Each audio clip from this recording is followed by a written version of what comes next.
Madame M présente une démence sénile avec agitation. Vous devez lui administrer la prescription suivante. L'Argactyl en solution buvable à 4%, 60 mg par jour en 2 prises. Vous disposez de flacons de 125 ml par 5000 gouttes. Combien de gouttes lui administrez-vous à chaque prise?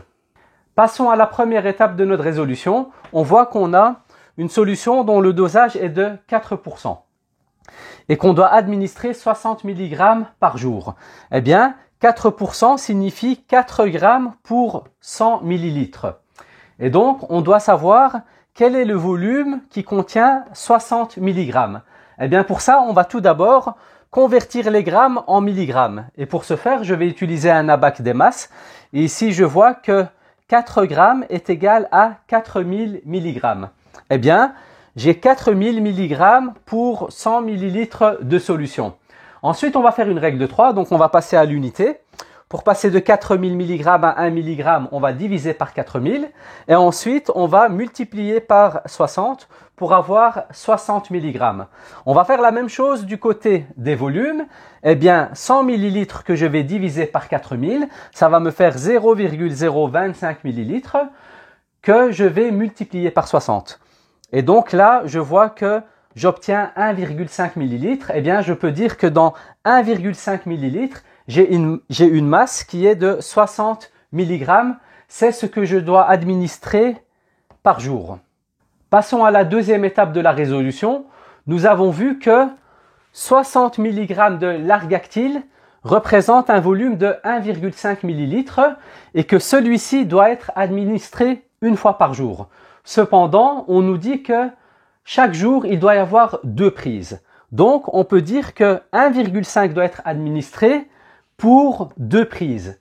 Eh bien là, pour savoir combien en volume je vais avoir besoin pour une prise, eh bien, pour passer de 2 prises à une prise, on divise par 2. Et de l'autre côté, on va faire 1,5 ml qui représente mes 2 prises, que l'on va diviser par 2. Et on voit que pour une prise, on a besoin d'un volume de 0,75 ml. Passons à la troisième et dernière étape de notre résolution.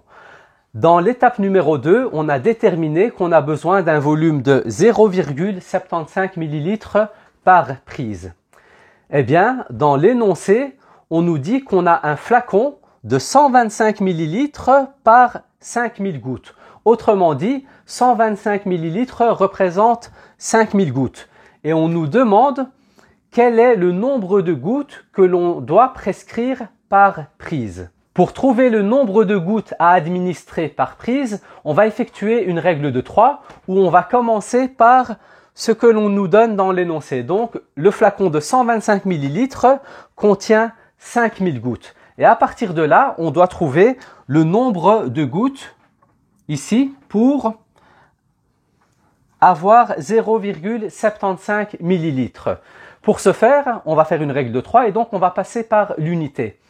Certains élèves se posent la question, dois-je passer par l'unité au niveau des gouttes ou au niveau des volumes?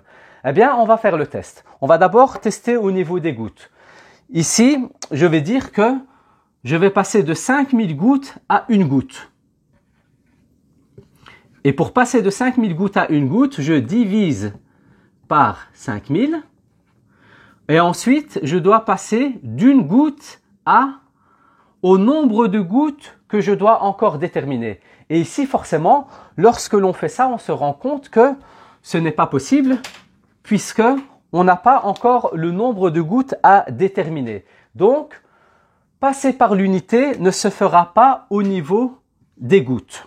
Très bien. Donc, j'efface ceci. Et donc, pour ceux qui ont quelques difficultés, c'est un moyen de savoir où mettre l'unité, c'est de faire le test. On va vite se rendre compte que quand on met l'unité au niveau des gouttes, eh bien, on se rend compte qu'on ne sait pas continuer notre exercice. Par contre, si je mets l'unité au niveau de mes volumes, ici, je vais mettre 1 millilitre. Eh bien là, on peut voir que pour passer de 125 millilitres à 1 millilitre, je divise par 125.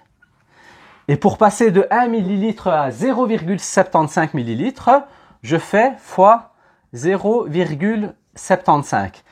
Et donc, on voit bien que il faut passer par l'unité au niveau de nos volumes pour effectuer correctement notre règle de 3. Maintenant, on va faire la même chose au niveau des gouttes.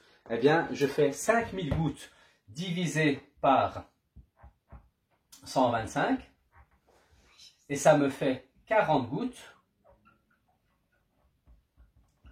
Et ensuite, comme de l'autre côté, je vais faire 40 gouttes fois 0,75 et ça me donne 30 gouttes.